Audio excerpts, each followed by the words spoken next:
안녕하세요, 롱장입니다. 강의 준비 기간이어서 직원분들이랑 전국 순환 뺑뺑이 돌고 있습니다. 저희가 이제 자료를 공유를 하는데 저희가 다 같이 공통적으로 놀라고 있는 포인트가 있거든요. 현장에서 그거 공유드리고 싶어서 영상을 켰습니다. 그리고 제가 말씀드렸다시피 지금은 제 정규 강의 17기 접수 기간이고요. 이게 접수 데드라인이 정해져 있습니다. 그래서 아래 링크에서 들어가셔서 상세한 내용 확인이 가능하세요. 저희가 다 같이 놀라고 있는 부분이 뭐냐면요, 다른 게 아니고요, 국토부 장관님 교체에 대한 사람들의 반응인데, 저는 그 많은 분들을 겪었지만 이번만큼 사람들이 기대하는 모습을 저는 처음 봐요. 저희 직원분들도 놀래요. 그 얘기부터 해요. 공인중개사님도 임대인도 매도인도 다 그 얘기부터 합니다.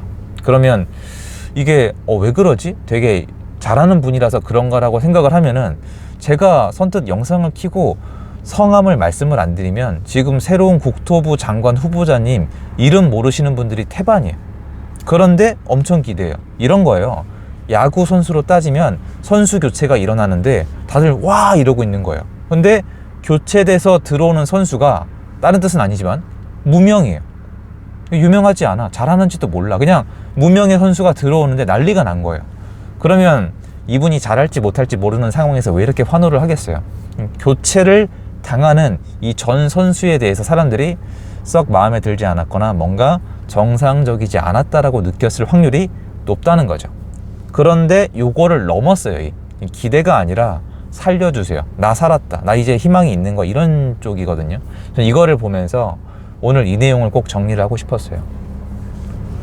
국토부 장관은 공무원입니다.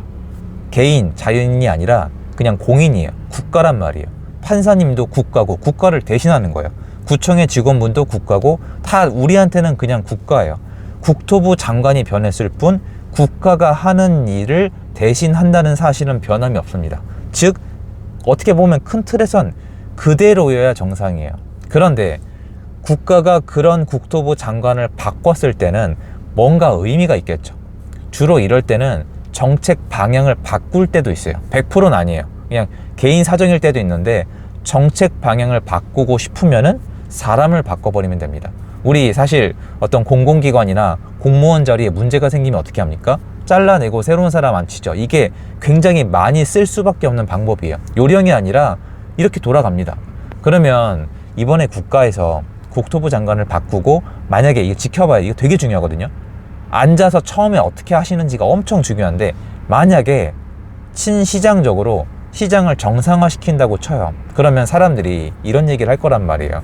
잘 내려가고 있는 부동산 굳이 건드려서 또 올린다, 투기꾼이다, 이런 얘기를 하는데 거기에 넘어가시면 안 돼요. 그게 아니라 국가가 아무 이유 없이 사람들이 비난하는 시장의 정상화, 이 얘기도 웃긴데 규제 완화를 하겠어요? 아무 의미 없이. 사람들이 싫어하는데. 규제 완화를 그냥 한 적이 없단 말이에요. 국가는 사람들이 싫어하는 걸 안 해요. 왜? 국가를 운영하는 게 정치인들이니까. 정치인들은 무조건 인기를 얻어야 되거든요. 그러면 규제 완화를 안 하는 게 낫단 말이에요. 그런데 굳이 사람까지 바꿔가면서, 그것도 이건 좀 제 개인적인 판단인데, 원희룡 장관님보다 지금 새로 오실 분이 국가의 어떤 요청사항에 훨씬 더 적극적으로 반응할 수밖에 없다고 저는 생각을 하거든요. 정치인과 행정가의 가장 큰 차이는 그거예요. 행정가는 말 그대로 국가의 주문사항을 그대로 이행하는 거란 말이에요. 그러니까 왜 굳이 이렇게 바꿔가면서, 또 지금 벌써 하신 얘기가 어떤 공급, 그리고 규제 완화, 친시장적 발언을 이미 하셨단 말이에요. 왜 이럴까? 전 이거를 반드시 알고 나서 시장을 지켜보는 게 맞다라고 생각을 해요. 저는 예전부터 말씀을 드렸는데 지금 이대로 쭉 가면은 시장 못 버텨요.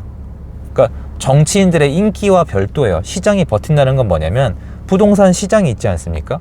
부동산 시장은 별거 없어요. 국가가 땅 팔죠. LH동에서 땅 팔아 먹었죠. 건설사가 땅 사서 지었죠. 분양했죠. 주인이 임대 줬죠. 나중에 팔아 먹었죠. 이게 다예요. 이 사이에서 이자 나가고 세금 나가고 돌고 자기들끼리 주고받고 하는 거예요. 안 좋게 보이죠. 근데 이렇게 주거를 우리가 해소를 해오면서 우리 혜택은 뭐냐면, 내가 원하는 집에 들어갔다가 돈 더 모으면은 더 좋은 집으로 가고, 또는 똑같은 가격인데 내가 원하는 지역으로 가고, 내가 나중에 집이 필요 없어지면 자녀한테 돈 물려주고 싶으면 팔아서 현금화할 수도 있고, 은행에 대출을 갚아버릴 수도 있고, 집을 한 채 더 사가지고 빌려줄 수도 있고, 임대 수입을 올릴 수도 있고, 또는 내가 나중에 사업자가 돼서 건축물을 지어 올릴 수도 있고, 이게 자유민주주의 국가의 어떤 혜택이란 말이에요. 이렇게 돌아가는 건데 이 전체 시스템이 지금 망가지고 있어요. 왜냐면 이 시작점이 어디냐면 땅을 팔아먹어야 돼요. LH가 땅을 팔아먹어야 되는데 건설사가 요새 땅을 안 사요. 땅을 왜 안 살까요? 지을 수가 없으니까. 지어도 안 팔리니까. 그리고 산다 해도 못 빌려주니까. 세금을 낼 돈도 없고. 이게 지금 한두 가지가 빠그라진 게 아니라 시장이 거의 다 망가져가고 있어요. 이거를 사람들이 관심이 정말 없어요. 제대로 안 돌아가요. 왜냐면 사람들은 그 타이슨이 한 얘기랑 똑같아요. 자기 얼굴에 주먹이 날라와서 꽂혀야 그때야 반응을 하지 남의 일에는 무관심하단 말이에요. 그런데 지금 시장에 계속 이런 어두운 먹구름이 퍼지고 있거든요. 그럼 나중에 결국에는 전월세 물건도 부족하고 월세 폭등에 전세 폭등에 매매가 폭등에 공급자도 없고 전 국민의 주거지 퀄리티가 하락을 하고 주거 이전도 못하고 지금 몇 가지는 벌써 일어나고 있지 않아요? 그 사이에서 정치하시는 분들이랑 은행만 배부를 거예요. 벌써 일어나고 있잖아요. 이거를 나중에 가성비를 따졌을 때 국민들의 인기와 국가가 망가져서 나중에 표를 잃는 거를 나중에 가성비를 따져보면은 언젠가부터는 사람마다 판단 기준이 다르지만 시장이 망가지는 거에 대해서 공포심을 느낄 수밖에 없어요. 정상적인 사람이면 사람일수록 더.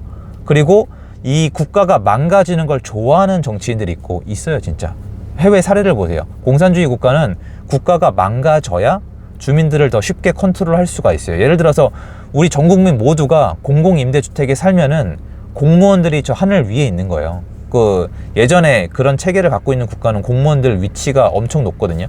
북한 생각해 보셔도 쉽고 중국 생각해 보셔도 쉬울 것 같아요. 자, 그러면 우리가 이게 아니고서는 국가가 망하면 안 좋아하잖아요, 다들. 그럼 이거를 고쳐야 될 거 아니에요? 시스템이 망가져 있으니까. 그럼 고쳐야 되니까 새로운 얼굴을 내세워서 시장을 고치기 시작하는 걸 수도 있어요. 무슨 말이냐면은 지금 이분이 아니어도 언젠가는 고쳐야 된다는 거예요. 그런데 물건은요, 망가진 다음에 늦게 고치면 늦게 고칠수록 고쳐야 되는 범위가 커요. 전 이미 늦었다고 생각을 하거든요. 그리고 이게 망가지는 걸 고치는데 이 고치는 모습을 통해서 가격이 올라간다 아니면 투기 세력을 도와줬다라는 얘기가 많이 나올 거예요. 저는 여기 주목을 하고 있는 거예요. 저는 지금 국토부 장관님 후보자님이 들으시면은 저 녀석 참 맹랑하네라는 생각을 하실 수도 있겠지만 저는 제 생각에는 지금 국토부 장관님 자리에 원희룡 장관님이 제일 싫어하시는 게 욕먹는 거거든요. 진짜 욕을 상대적으로 엄청 안 먹으셨어요. 왜냐면 나중에 본인 꿈이 있을 테니까. 저는 혹시 이 자리에 좀 욕을 먹을 수 있는 사람을 앉힌 게 아닌가라는 생각도 합니다. 못해서가 아니라 사회적으로 그런 구조인데 여러분이 생각을 해보세요. 지금 국가가 여태까지 부동산에 가격 있죠. 수요와 가격만 정말 죽도록 눌러왔거든요. 절대 정상적으로 누른 게 아니에요. 공산주의의 국가의 요소가 굉장히 많이 남아 있습니다. 그럼 이렇게 눌렀는데 이렇게 누르면 당연히 공급자가 없어지거든요. 이미 많이 망했어요. 그럼 공급자가 일정 이상 줄어들면은 진짜 안 돼요. 안 돌아가거든요. 나중에는 국가가 집을 못 짓잖아요. 그래서 이제 좀 살리려고 하면은 억지로 눌렀던 부분들이 이제 부풀어 나올 거란 말이에요. 이게 꾹 압축을 해놨으니까 압축을 풀면 터져 나오잖아요. 그럼 이게 가격 상승 어디 상승 이런 얘기가 나올 텐데 그거에 대해서 그런 비난을 감내할 수 있는 분이 필요해요. 예를 들어서 지금 정권에서 그런 걸 제일 묵묵하게 하시는 분들이 제가 알기론 추경호 장관님이 그걸 진짜 묵묵하게 하세요. 욕을 하든 말든 그냥 일을 하세요. 옛날에 박근혜 정권 때부터 아무리 욕을 먹어도 본인 일만 하세요. 그래서 행정가가 저런 특색이 있구나, 정말 자기 색이 뚜렷하구나 생각을 했는데 이번에 오시는 국토부 장관님도 그런 같은 맥락인지 저도 모르겠지만 행정가시란 말이에요. 그래서 아마 그런 게 아닐까? 결국 우리가 알아야 되는 건 새로 오는 국토부 장관님이 얼마나 잘해가 아니라 국가가 어떤 선택을 하느냐고, 국가가 이번에 시장을 고치기로 마음을 먹지 않아도 언젠가는 해야 되고 이게 늦으면 늦을수록 그때 가서 부작용은 클 뿐이에요. 다만 이건 알죠. 그게 늦어지면 늦어질수록 이 시간을 못 버티는 사람이 많을 거예요. 왜 못 버티는 사람이 많은지 아세요? 시장이 비정상적이어서 그래요. 기존의 집을 산 사람이 망한다는 건 정상적인 건 아니에요. 왜냐면 지금 경제 위기가 터진 건 아니거든요. 그래서 이분들이 지금 너무 힘들었었기 때문에, 이제 이해되시죠? 이분들이 지금 죽을 것 같은 고통을 느꼈었기 때문에 국토부 장관이 누군지도 모르던 분이 오는데도 환호를 하는 거예요. 근데 국가 입장에서는 그냥 그렇게 바꾼 게 아니라는 거예요. 언젠가는 고쳤어야 될 문제고, 제가 봤을 때 판단을, 야, 이거 안 고치면은 현재 정권 임기 내 3년 넘게 남았잖아요. 임기 내에 문제 터지겠다. 그럼 표 다 날라가겠다라는 판단을 저는 했다고 생각을 해요. 즉 실력파 국토부 장관이 와서 좋아할 게 아니라 국가가 이제서라도 맞는 판단을 했다고 확인이 되면 그때 좋아하는 게 좋고, 이번에도 아니어봤자 다음번으로 문제를 미루면 그때 가서 터질 거라는 거예요. 그래서 제가 강의에서 계속 버텨야 된다. 제가 일정 딱 데드라인 말씀드렸죠. 그 기간까지는 무조건 버텨야 된다고 제가 계속 말씀드리고, 저도 그 기간까지는 무조건, 조건 없어요. 무조건 버틸 수 있게 강제적으로 세팅을 해놨다는 부분을 강조드린 이유가 이거예요. 이거 크게 보셔야 돼요. 사람이 아니라. 그걸 말씀드리고 싶었고요. 이걸 아시면은 제가 현장에서 뵀던 막 그렇게 힘들어 하시던 어머님들, 이게 막 왜 이렇게 위축이 되세요? 집주인이고 세금 내고 이자 내고 사회적으로 할 역할은 다 하는데 죄인처럼 고개 푹 숙이고 살려주세요. 마음이 좀 그렇더라고. 이게 어떻게 이렇게 된지 모르겠어요. 집주인이 죄인이고 세금을 내는 사람이 종이고, 왜 이런지 모르겠는데 그렇게 생각하지 마시고 국가가 이렇게 운영이 되고 있다는 걸 좀 꼭 말씀드리고 싶어서 오늘 영상을 준비했습니다. 혹시 그런 상황에 계신 분은 제가 정말 응원을 하고요. 다 잘 될 겁니다. 앞으로 다니면서 추가적으로 이런 눈에 띄는 정보가 있으면 공유 드리도록 하겠습니다. 감사합니다. 좋은 하루 되세요.